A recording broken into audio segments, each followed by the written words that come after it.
So here's the thing about the budget sector of video game graphics cards. And the truth is that the budget sector is severely lacking. The budget sector of video game graphics cards is mostly now second-hand GPUs.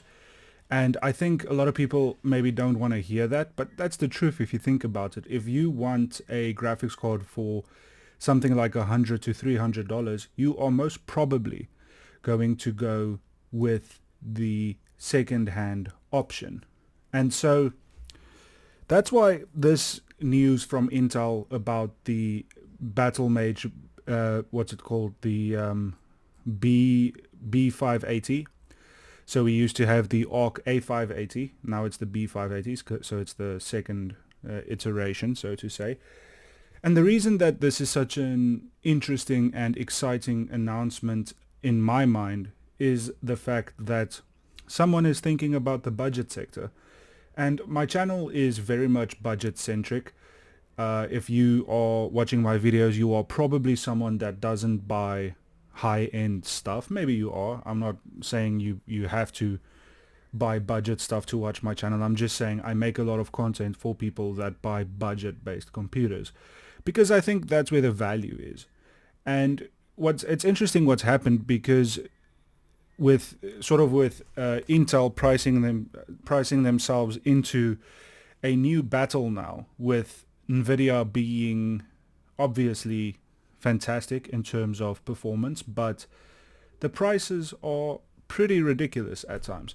I mean, with the new ones that they announced now, the 5000 series, the prices are just, it's unattainable for most people. And with AMD, they are more in the middle in terms of pricing, but even so, buying a graphics card for $5, $6, $7, $800 is a lot of money to most people. And that's why this is sort of an interesting thing to me.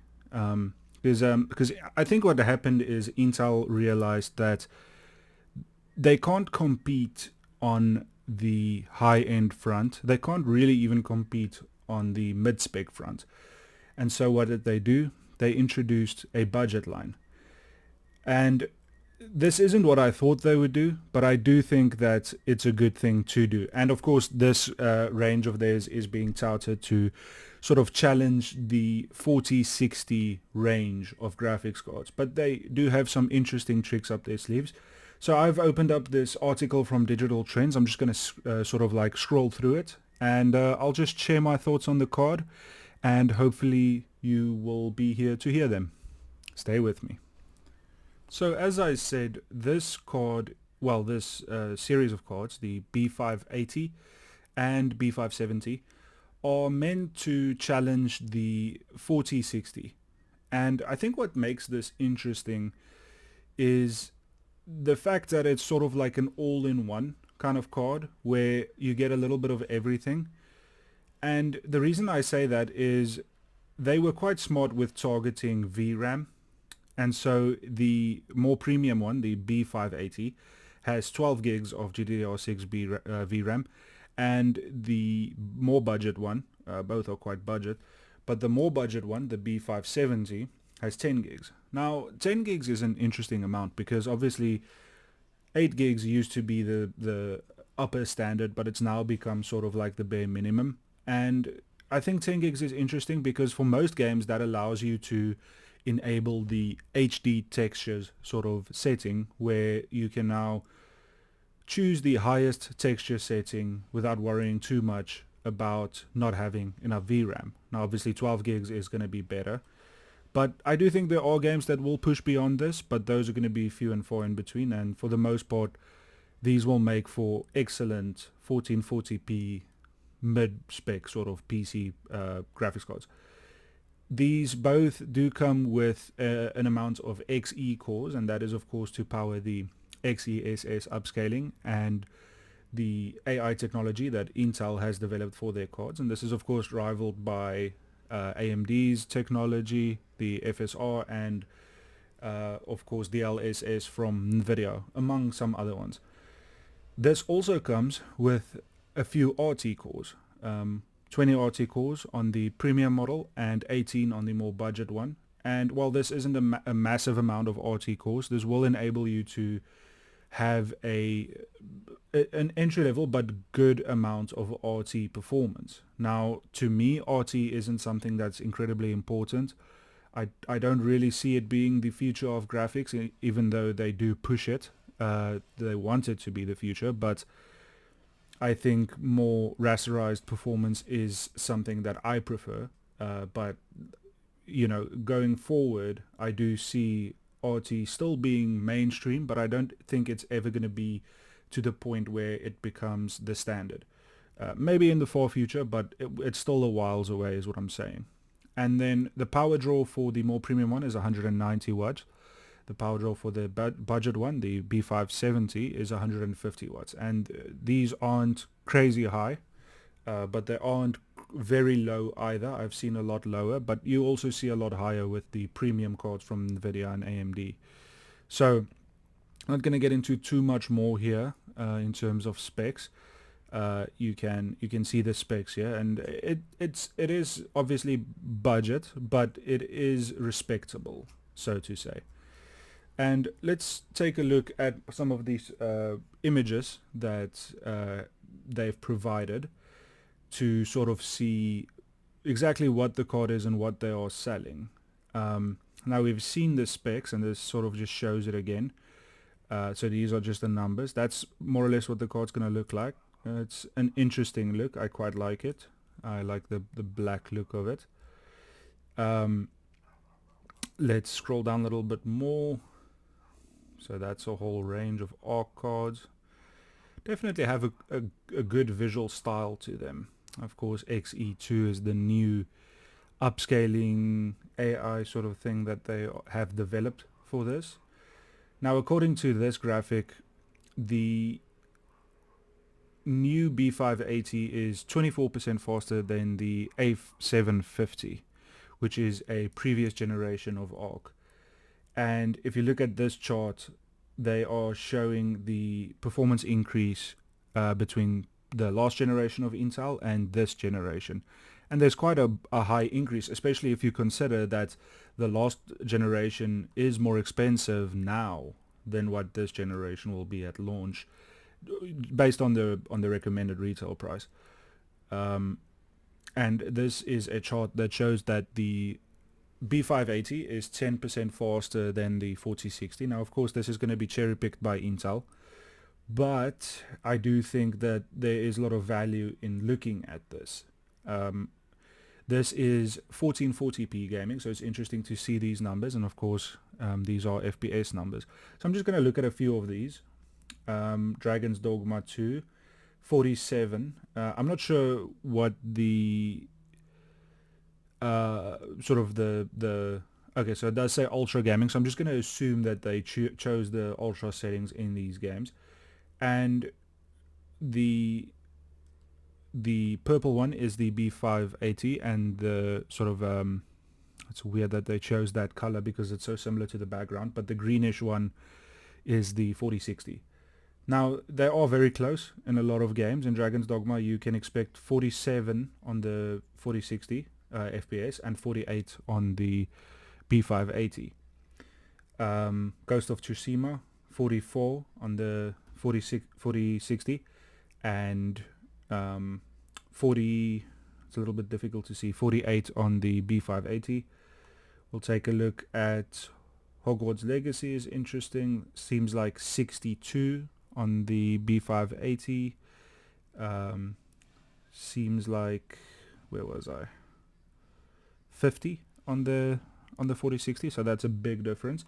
And you can see some of these have some really big differences. Now, of course, moving towards this side of the chart, these are more of your I want to say esports games. Not all of them are esports games, but these are games that are a lot easier to run, so to say. Resident Evil 4 here in the middle-ish is at 99 FPS on the B580, so that's good performance. And remember, these are 2K numbers, so if you're buying something for HD, this makes it very interesting. But as you can see, this is a capable card when you're talking about the numbers that we usually talk about. And of course, when you do use XESS with the second generation of XE technology, it's going to be even better. But you will have all of the problems that come along with these upscaling and AI technologies. In Starfield with XEXX, you can expect 81. That's very respectable for ultra graphics at 1440p. That's actually very good.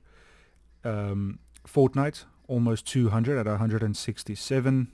Tomb Raider, Shadow of the Tomb Raider, 145. F1, 169. The Witcher 3, 126.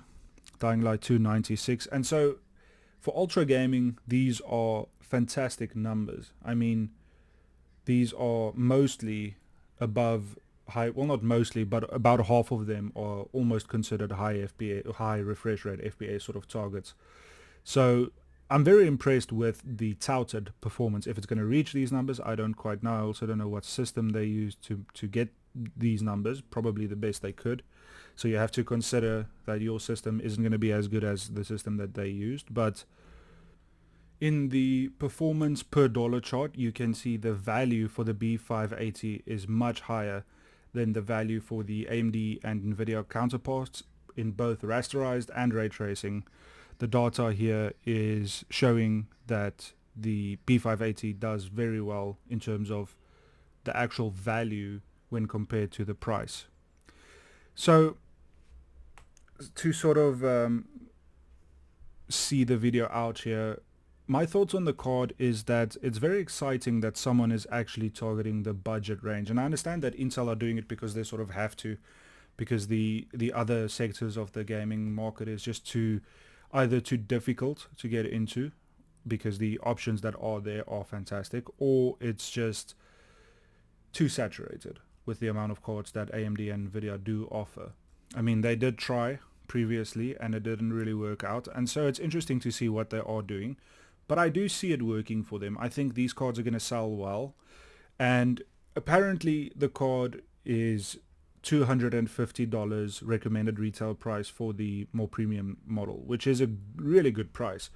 I don't have that data, but that's what I think I saw. So here it says 250 and 220. So I mean, if it were me, I probably wouldn't target the budget one just because $30 difference isn't that big of a deal. But if you consider the comparison to a 4060, I think that there's a lot of value. Now, the 4060 does have some things that make it more attractive. The fact that it has better driver support, it has better legacy support, it has that long-term support. It is a more established card, a more established brand in terms of graphics. And, NVIDIA do have not their fanboys, but they do have things that are attractive about them. The AMD equivalent might be something like a 7600, which is also a very good card. Now, I'm not sure what that card costs, because the thing is, in South Africa, the cards are priced sort of strangely, where a 7600 would be something like 8,000 Rand, which is about $450, $500 maybe. And the 4060 would be now on special about 7,000 Rand, so that's also around $400. And, if you're talking recommended retail price, I would say the ARC card is a fantastic value. But the problem is that the recommended retail price and the actual retail price are never the same. So I have to sort of wait and see what the card is actually going to retail for. But I assume it's going to be in that same ballpark. It's going to be about 7,000 to 8,000 Rand, which is going to be about $400 to $450. That's just what I think is going to happen, because that's what always happens. The price that sort of gets touted when the advertising happens is never the price that is realistic, the price that sticks. So at a more premium price of $400, it becomes more difficult to recommend. But at the price of $250, I would say it offers a fantastic value. I'm very excited to see what happens to the market it is opening up, more people are getting involved, more companies are getting involved, and it's just going to be so good for competition. Hopefully they can get the driver support right this time, but if they can, I think they have a fantastic competitor, and it's been a while, but it's interesting to see the market open up. Thanks for watching, and I hope to see you in the next one. Cheers.